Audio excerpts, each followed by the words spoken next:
Levez les yeux et voyez les fils de l'homme.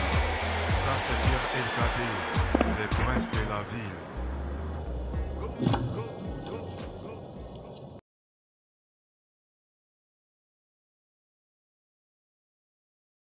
Mbote na bino bandeko balandi ya ma émission na biso ya Poudas El-Kadé, chanteur de 18h, opérateur de la musique hip-hop.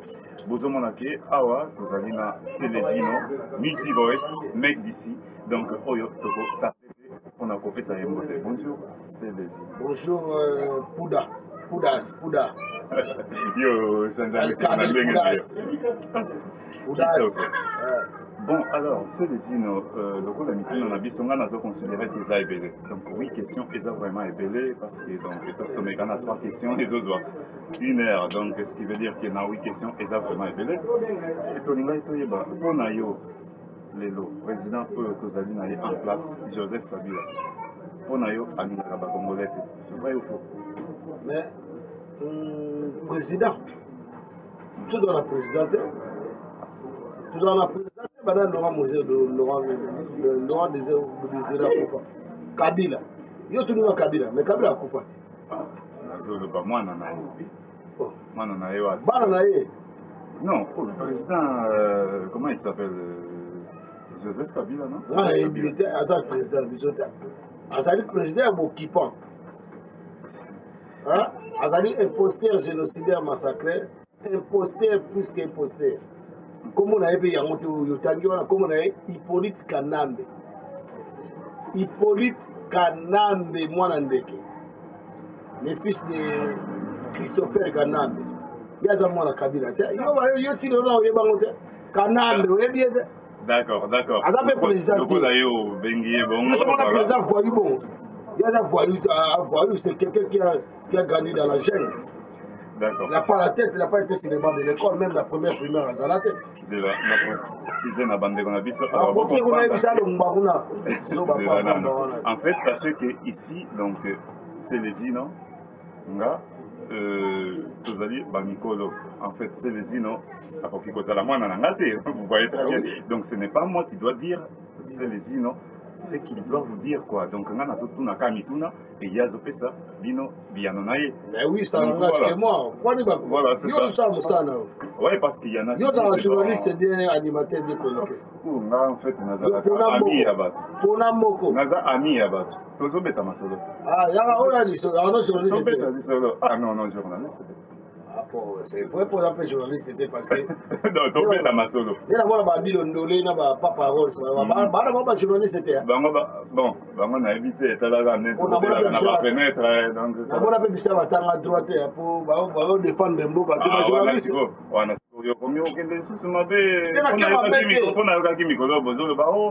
Chroniqueur, mais est-ce que vient bandou les bobettes à Gana Botango?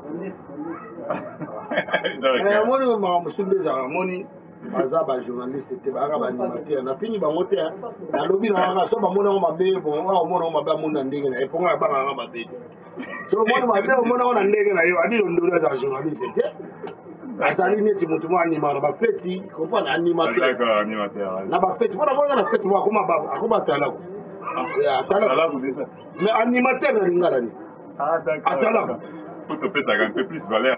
Donc, les journalistes, ils ont fait des informations, ils ont envoyé spécial, ils ont payé aux la guerre, ils ont de la Syrie. Et c'est à dire que nous sommes venus à Kende, Datayo. Là où nous sommes à Convoi, à Comune, à Zamumba, à Mota, Mouba, il y a serre, justement, excusez-moi, on a offert à été, pas parole. Nous sommes venus à Kende. À consulter tout ce qui se passe en Syrie au Kenya. Nous avons journaliste.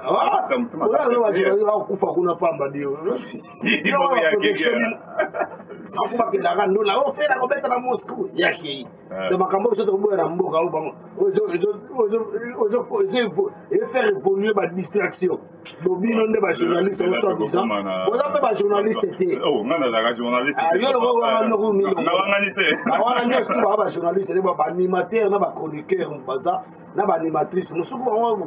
Ça qui animatrice na Kindumba on fait baby mikolo moi ça Kindumba masoko mike on rekoka puis masongo makasi on dirait libango babengaka mwelo wana sikoyo nani wana mpo bato bazoba c'est lui qui ne savent pas connaître la fière nga aza mpona ntango basala bapublicité natali kombo adi londole na pas parole parce que c'est des gens que j'aime bien mais surtout pas parole si je l'aime très bien mais adi londole ana abunga mwa moke comprendre abunga mama mboka la voix de peuple c'est la voix de Dieu yo landaka bato oyo baza contre bapeuple oyebi te so baza pour makambo contre peuple mpona mbongo balia mbongo na bango basilisa mpo langage ezaka moko langage ezaka jour yango eyalaka oyaya talaka nga nayoka libongo mpasi nga na oya te talaka makambo mboka mesali yai mbongo na bino toyebi baza corrompi bon tolekaka parce que voilà tozonga na ndenge balobaka tozonga na bango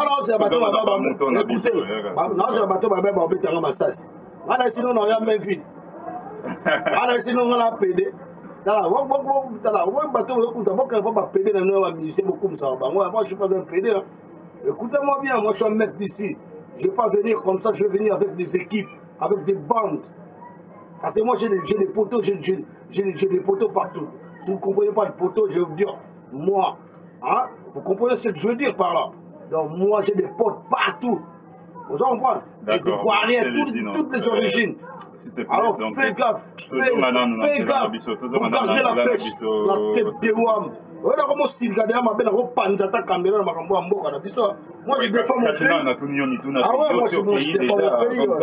je défends mon peuple bato bazokufa tozala banzala pudasi yo na agene yo oza wana pudasi bamisu bazali yo na 35 ans mosusu obule koleka ye na motu oleki na kimokolo koma mutu mboka na bino wana kere te bandeko na bino bazokufa parci par là bino opuye makambo oyo ezona importance te oyo bozoboma culture so boboma culture mponi bolobelaka misi culture eza monene bolobela mpe maître liolo bolobela mpe bakolonie ya mboka parce que sont des artistes bon sikoyo tokei nanu kotala clip oyo et tokozonga tout à l'heure à tout à l'heure émission eza continuer merci à toutes. Bye bye les lycées. Oh, bye bye les lycées.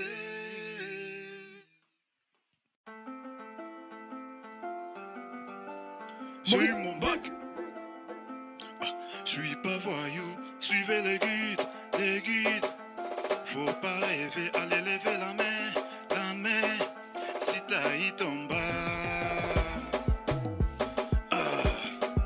Chanel et la bolognaise. François Taban. Ça va chauffer, il y a la fête. Sois pas timide, on va danser. J'ai eu mon bac, je suis content. T'appelles les mains, on va danser. Hey. Je ne suis pas voyou. Je ne suis pas voyou. Je ne suis pas voyou. Je ne suis pas voyou. Aujourd'hui on va s'éclater. J'ai eu mon bac. On va aller s'amuser. J'ai eu mon bac. Amène-moi à Fidji, mec. Je vais danser.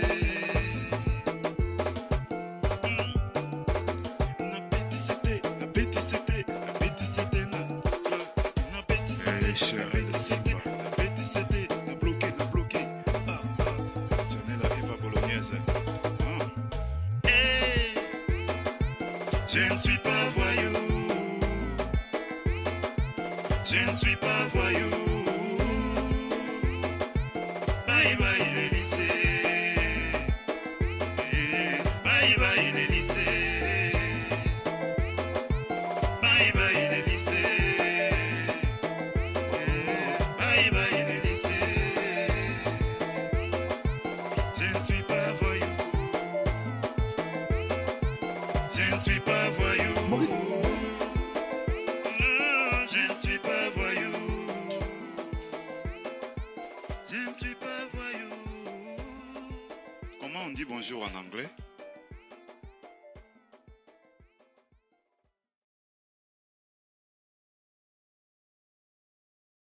D'accord. Voilà. S'il te plaît. Pas de bouffons, pas de nous en avons besoin pour évoluer dans ma question. Espèce de sac à merde à diarrhée.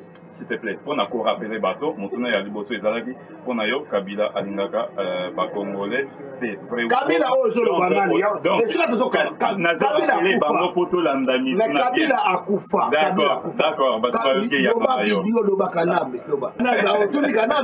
mais Kanambe c'est un étranger, c'est un infiltré au sommet de l'État. Le monsieur c'est un infiltré, donc il nous a trahi jusqu'au sommet de l'État. Donc quand je parle de Kanambe, un voleur au Congo, il a tout volé, pillé. Donc pour te dire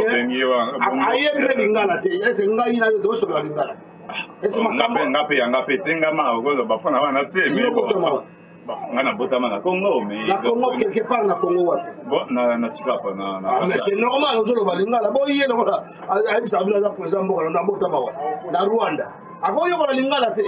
Barubero warasomona mino bimala oransengo ça vile tibi ngaba Congo bana ba ministre ba Bogar bazala le ministre la bonga utiwa ministre de décentralisation a utiwa kuma ba toba ngama be bilo mabe on repacho RFI c'est pas tu es d'accord. Alors on va calmer on a mis balé si quoi ezalaki boy lokola yo lobby donc qui est tout ça na président mais bon on a président mandat président la Cécile depuis transition na Batiakaye d'accord asape président Batiakaye na muyi ko ba boma mutu ko ba koma wana ba boma Laurent Désiré Moselle Laurent Désiré Kabila ba boma ye po lingaki peuple nationaliste baboma epo bango bakoma wana biso bato koboma ya syndicat ya dokolo ya syndicat kotika biso te papa Edouard Dos Santos d'accord motuna nanga ya mibale yango yo motuna donc kotika ne foto boma ye pene pi ba musicien ne surtout ba défier peuple lelo ba osala pandi ba fali wana ba fere ba jibe ba wera ba tola tout ba osala pandi et puis bato ba boma bango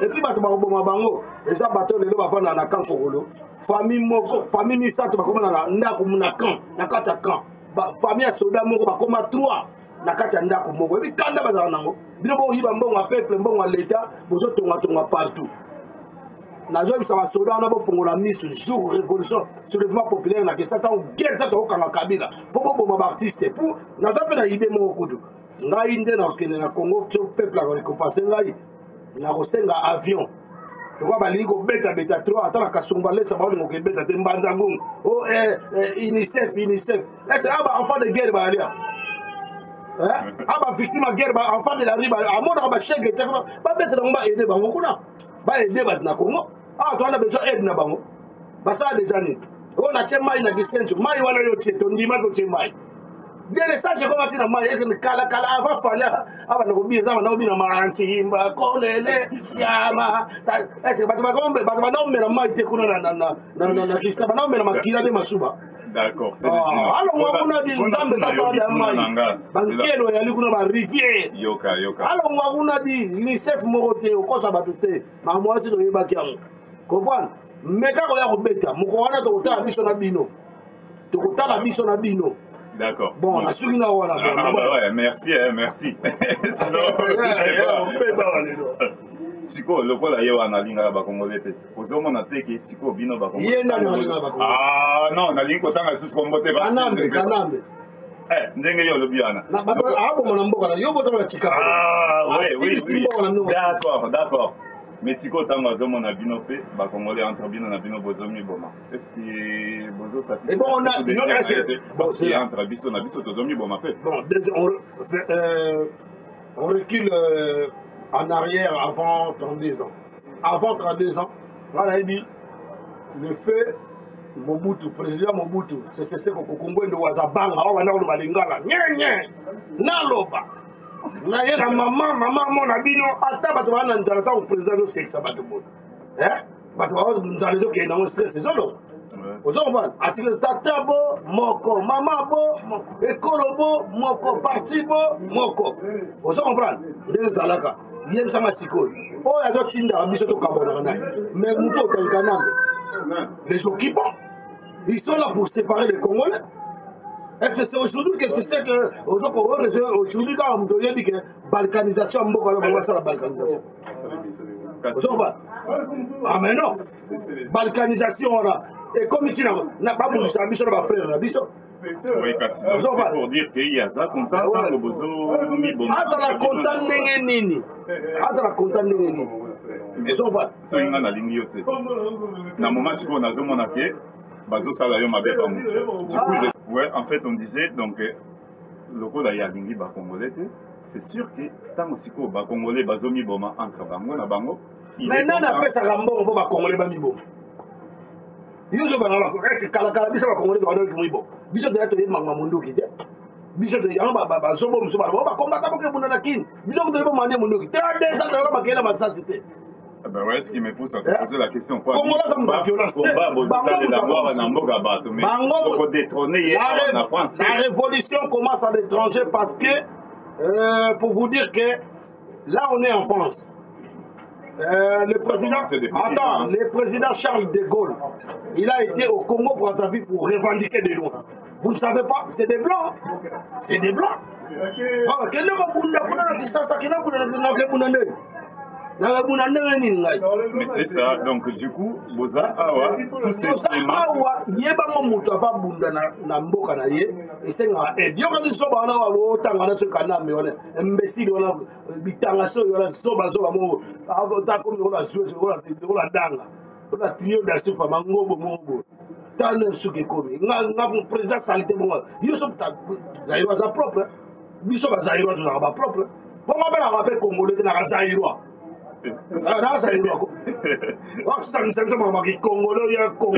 Non, bah Congolais, bah Rwandais.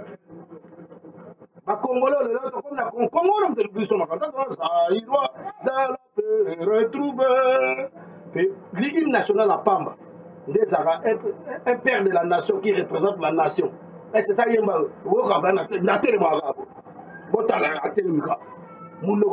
debout, Congolais, unis. Donc, pour vous dire qu'il s'en fout de vous.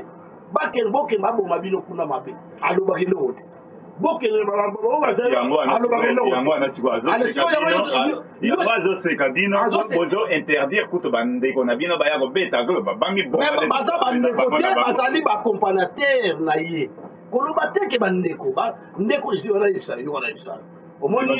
papa c'est là omoni ndeko na yo akolinga mabe na yo ti yokanga bien tozala ba famille biso nyonso ba congolais place tout boza bwana famille kabona kwani so bakangi ndoki na famille ta bakangi ndoki na famille bato bazokotela ndoki na fo bakende nzela mona ndoki wana vous comprenez l'exemple c'est de l'engana à compter. Moi je suis un homme sage malgré homme sage a finga bato na finga parce que na arme mususu te ya na munduki te na yebi ko manie munduki te donc munduki na ya ngoyo peso na bia ya mele na yo so na bia pele na yo donc je suis appelé na yo je suis bonjour pour on a donné c'est mambo o lukinga makamoko so ya mère père et puis miko na zo banda ko so na ko banda ko yo moko te na bani bana ba descendre ko ba bota bino na kala bako na banda mo no ya suka a je père na mère. Vous comprenez? Arme na on est bon ma bino ta ba bon ma ba tukuna ça bino ça na pas te bon bien sûr et ça la passe oui bigo to sakana trop parce que au monde ta bazo bomana ba Beni na ba Chikapa bazo bomana Kasai bazo bomana ba Sud Kivu bio yo katanga za Congo te et ça Congo. Vous comprenez? Ndenza Congo wana yeba ngosikoyo tango système wana sikoyo comme na Kisasa pour na Kisasa de ba bomana bango papa na peut exemple yo oyebi Kisasa be bien au rôle dans la ville 18h au compare na ndenga na changu au comme na changu ta masina kuna kuna ba na ba 22h 23h lelo otambula bon te makolo biso to no tambula na biso ngwa ozomba lelo ngona kuruna okanga surtout so uti poto ba beto machette et ça makamba bo biso to yeba kam na tango buti to yeba kam bon. Donc, ce qu'il faut mais c'est le président qui sécurise sa nation, c'est un président, le père de la nation, qui sécurise ses peuples. Et il sécurise aussi les frontières. Quand il sécurise rien du tout, il ne faut pas dire que non, moi je suis un père de la nation. Non, tu n'es pas un père de la nation. oyebi ko yibi ba élection ozana muyibi bobomi mutu tala oyebi tango loba mwana ya ata mwana Kabila te yo za mwana Kabila te oyebi ngai exemple yo ndiko sabu oza père na ngai automatiquement soza président ngamba mo pe na za père riche na ebité na pour quel intérêt na oya pona boma yo pour quel intérêt na boma yo ponga na comme président mais famille ozala mais obomi papa na opona nini donc ya lingelo ba ke ye mutabo ye mutaboma ye ngazo ba vérité ye muta ngara mutu boko sangate so et puis ne ba utina ba ba hotela nga ba poison wana omona yo kan jo tie poison tant yo tie poison yo mo lié poison zo yeba ngara za ndengwana donc zana kwa uko na kwa te biso to ko ba mwana ne mwana ntemi to bota ba to ba eli na bima ba boy o comprendre na bima bo ngata ko ba sidi o comprendre na punga inde na zabuna na bundela ka peuple mutu tu azo ba langage mo na ngazo bundela mboka wana je suis pas contre lui o comprendre ba fiona ba Moïse Katumbi Moïse Katumbi soka za solo bundela mboka wana yé muta yebi na nzambe dai mais tellement le ba langage mo na Kabila deux parties na soutenir oh nani oyo comme nani syndicat Dogolo soki syndicat Dogolo a yé vraiment pour sauver le peuple congolais tout ça comme on a na Katumbi soka za solo abulila mboka wana yé muta yebi na nzambe dai mais tellement le ba langage mo na Kabila deux parties na soutenir oh nani oyo comme nani syndicat Dogolo soki syndicat Dogolo a yé vraiment pour sauver le peuple congolais tout ça comme on a na soutenir Ngwanda papa Ngwanda honoré Ngwanda respect place azali ngaza contre mututé ba babe masombo ba odombo banani ba tebele ba mama yu mutimos ba boketu premier banani soki ba yobule na mboka naza contre combattant mokoté et puis na otira tout ça ini to ko kabwana ti so ba ba parti politique na ba association na ba nini ba soro banani ba papi volcan banani on comprend ba vient la mission Félix Tshisekedi je lui dois du respect Félix Tshisekedi je lui dois du respect vous comprenez voilà azo bunde na mboka comprendre donc Félix Tshisekedi je lui dois du respect avec leur parti politique IDPS là ba combattant IDPS tout ça bitimo tout ça bunde la bitimo donc na minute yo quand ça ndé bazo kabula biso Kabila malo so corrompre mutu to lia mbongo wana ya biso moko muyibi yango kasi na lingana eba mais nani Kanambe Kabila kufa Kanambe muyibi na Jeannette Bula amo bimana petit héritier oh petit malade on ko pesa wande on to pesa ngoye pesa Jeannette Kanambe Jeannette aza congolaise oh Jeannette kuta ko balinga yo ko to balinga le tenga bande yomolo est-ce que Jeannette ata lingalo tenga ba yalo ba na mona Moïse Katumbi azo balinga la ba yo la pelingala ko ba yo la français Jeannette Kanambe longma be ko makako azo lela matala ne fata makako siko so ba dole incroyable so mi no bimonde suke beronde saksa kulu trio photo ya majesty to ko bomba na soutien na ba vie Mario ba no beta socialiste et tu la gala ta pendant la soupe c'est les ah oui batona to bomba Congo na yo mituna nanga imbécile papa bina bino bozo accompagner bango vous serez pendu makila peuple congolais zolanda bino vous serez pendu bo quand tata ko zanet na tanga mobutu banzapali bakimaka banadi onani bakimi wana wana congolais na occupé kwa ma politique lelo to comment on lango partout to ba makama mboka na sonde zokete donc boy bango ke boko sala pendu bino nyosho ba comparateur tant on a opposé pamba wana la politique va pola quand tu dis que tu es un opposant des présidents de la République il faut être opposant jusqu'à l'éternel jusqu'à l'infini toi tu es un opposant après vous allez siéger sur une même table vous allez discuter de quoi mais arrêtez regarde moi je parle bien français plus que Kabila il parle olive moi c'est mon berger olive mon consul va mener ce que va mener na canne alo balinga pa ba na Équateur comme kuna yokaye ba ebisi ako ba yokse ba atuna ba mbinzo ba bilwa mike ba ebi akom kuna yoka ba ebisi président loba mbote na biso mikolo belé to monalité tant zo micro mais na zo ba la ba belé la lo ba on ya lo ba mais ça qui sombo asu micro pana na do neti zo ba zo andro ba président ko uta Bana Équateur mbote. Bana Équateur mbote na mbinzo. Nikole bende to mona nité. Oh, président. Allez, on va sur. D'accord, c'est le Bamama ya mbandaka na ye kolala bino mikolo misatu. Okay, fa ba mama mbandaka na ye kolala mikolo misatu. Oh président Marvin. Bamama ya mbandaka na ye kolala bino mikolo misatu yo ba mama makasi na yo kaka papa. Qu'est-ce que c'est? Oh mais voilà, je conseille on doit se président. On doit se président bino. Non, ah bon mama bato, yeso atako se capable. Yé moi c'est horrible horrende. Allez prêter serment. Moi Joseph Kabila, président démocratique du Congo, à Botany République. Oh, président Boudi qui a président pour l'émission, là il y a des membres dans l'équipe. Bon. D'accord. C'est eux qui est au lobby, c'est les îles. Sikoyo, Magambo, concert, il y a fallu na les autres bégaronines. Ah, concert, il y a ma comparateur, il y a pouvoir. Il y a ma comparateur.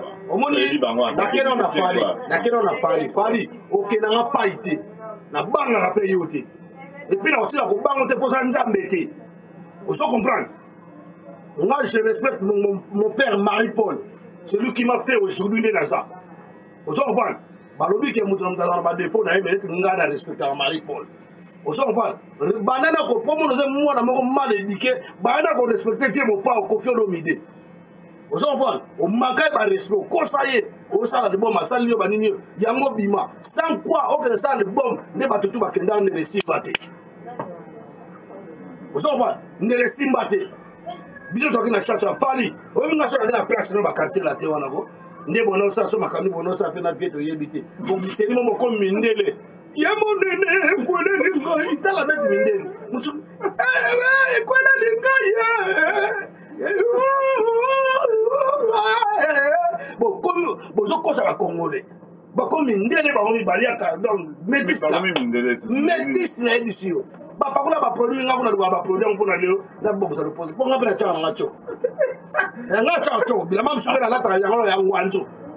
Donc, là, on a un match, on a un salaire. Mais à part le gars qui pédait, on a un salaire, on a un salaire qui pédait. Voilà mes chers amis, donc vous avez constaté que je n'arrive à en placer une devant les mecs. Donc, Nazo Koka Yete. Tout ça est belé Tokoka Yete. Mais tellement orgueil, ils ont un peu trop, donc belé Balinga Kakobimisate, et donc c'est les îles de Kinga Nakoloba. Parce que quand c'est question qui a le bibongo, c'est les îles de Vimba Moutou. Toi, comme ma peka et Paulette, n'est pas au bien en Mikolo.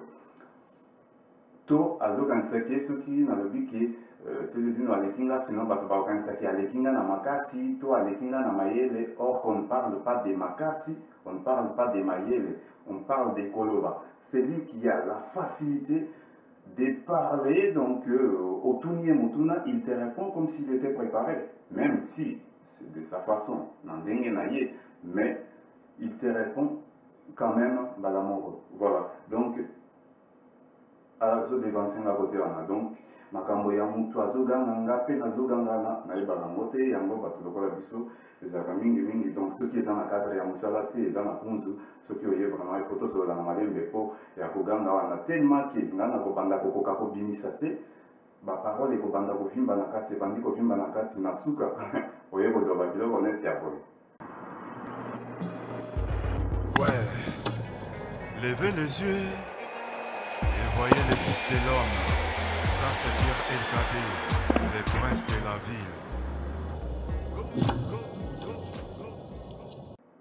Voilà, ne faites pas ça chez vous et surtout pas avec vos parents. Donc, ça tout simplement, voilà, pour n'avoir qui donc en fait, ce n'est pas sur la force ou autre, donc toujours là, Nakoloba, donc voilà, il est plus avancé que beaucoup parmi nous. Donc, voilà. Et puis, Naninga qui peut préciser bien le sous Nana c'est les non, tozali lokola avocat na client na ye. Est-ce que na mokilio mobimba bosi boyoka que mutu moko ata bomi 50 000 personnes azui avocat baquet tribunal avocat wana balukeli et non yo vraiment il faut pas ganga yo donc bato bomi wana il faut pas ganga yo. Est-ce que bosi boyoka ngo Vous voyez, que non. Et c'est vrai. Et n'allez nos 3 points. Pour Bogomi côté Nanga. Donc, Nganaza, le code avocat, il y a le code client Nanga, ça peut être vice versa.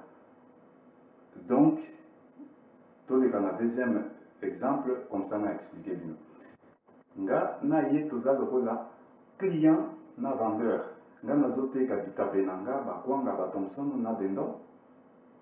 Namoni mutu moko boya zoya po aza lokoso pembe na loba nalinga bato pembe te vraiment na kotekela yo te parce que nalinga bato pembe te. Mais oza commerçant te oza zoba quoi. Donc ou bien namoni mutu moko boye aza na aspect physique moko boye. Donc, na bangi ko loba non yo lokola oza boye na ko tekela yo te. Mais ce n'est pas comme ça. Donc ngande kutu il faut na bonde la ye. Vendeur kutu nde ako bonde la client. Donc, et ça tout simplement on a zoloba surtout ba chroniqueur hein, va comprendre en autre, va comprendre en mieux, je veux dire. Donc, ngana bengi poto beta masolo. Ata soki et comme que azo permettre ngate pona tuna mituna. Donc, eza na cadre ya musala. Ce n'est pas grave pour mituna, voilà. Bokoya kaka ko yeba mituna oyefalaki na tuna. Donc nayaka te ezako na obunda na yete. Donc nazoya na tuniye mituna ye à répondre comme un grand garçon. Ce qui a accueilli na délire na ye. Personnalité na yende bokomona, pas moi. Parce que pour mon akamingi naza côté na ye, nazo sekakape. Donc naza sûr qu'ils ont des binope bosekaka. Donc, je ne suis ni pour ni contre. Voilà.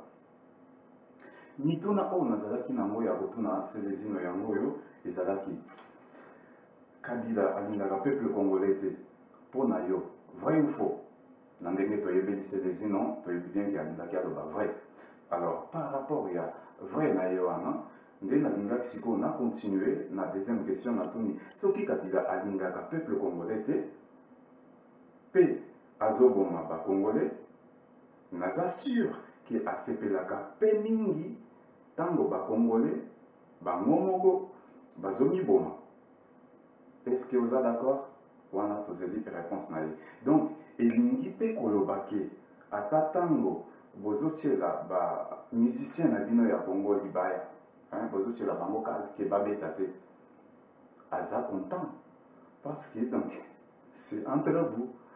Donc Kabila yembaka te soki bino bolobi ke alingaka bino te donc tango bozomiboma en plus na sujet na ye donc il est content. On peut dire là que donc bino sikonde boza bazoba pour bozomiboma. Vous voyez? Donc on a zaki motuna nanga pe réflexion nanga eko kozala vrai comme ekoki kozala pe trompé donc comme ekoki kozala pe donc il y a soloté et ça va raisonnement nanga je suis libre de penser ce que je veux. On est bien d'accord? Après on a pour sauter troisième question. Donc la quatrième question où il fallait qu'il na tunaye ba combattant il fallait bokende kobunda na Congo wana eza donc motuna on a vu na ba commentaire quoi ba commentaire tozwaka donc c'est à dire que za na mutu oyo akanisaki pe boya lobby combat il faut bokende kosalela yango na Congo et puis là na ajouté pas awa na France po Kabila bokolongola ye na pouvoir te awa na France en plus combat wana bozosala ezali combat clandestin po eyebani awa na France te. Ba français balobi te ki toko soutenir bino bosala non ezali clandestin ata soki bayebi yango ke tala ba congolais basala bo mais ezali reconnu te donc ezali combat moko clandestin. Et là j'aurais bien aimé à expliquer là ce qui a zokanisa nini quoi. Voilà, il n'a pas fait, on n'a pas posé la question parce qu'il m'a pas permis. Cinquième question ezalaki héritier na fali bayembela Kabila te pona nini babeta te wana pe il fallaki expliquer nana po tozomona ba musicien ya awa na poto bazobeta pona nini bango bazobeta alors bao wana baza na Congo nana bayembela pe président ngo bozoloba te mais bozopelisa bango nalingaki expliquer nga tout simplement. Na sixième question ouais musique ya Congo eza distraction Donc distraction, kaka tango bao baza na Congo bazo ya kobeta des distractions. Mais tango bao il y a bazo beta des distractions. Donc ça n'a aucun sens. Ils en ont sens. Et puis pour na kokota un peu na profondeur, il y a question de distraction. Est-ce que bokendaka boîte de nuit eza distraction te? Bana na bino bakendaka ba boîte de nuit te. Donc wana eza makanisi nanga un peu. Il faudra qu'il toyoka yaye, mais bon, on n'est pas arrivé jusque là. Ce qui veut dire que ceux qui osent capables, ceux qui osent trouver capables à répondre à certaines questions que souvent je me pose tout seul. Donc numéro est Zawana, tu n'as qu'à appeler, on n'a qu'à se voir. Hein? Donc on est des Congolais, donc on ne va pas avoir peur de soi. Donc donc voilà, ceux qui osent Negoyaka, ceux qui osent Mastayaka, ceux qui osent Yaya, ceux qui osent Leki Yaka, ceux qui osent Monguna, Musigananga. Pour sinon, tu es organisateur, donc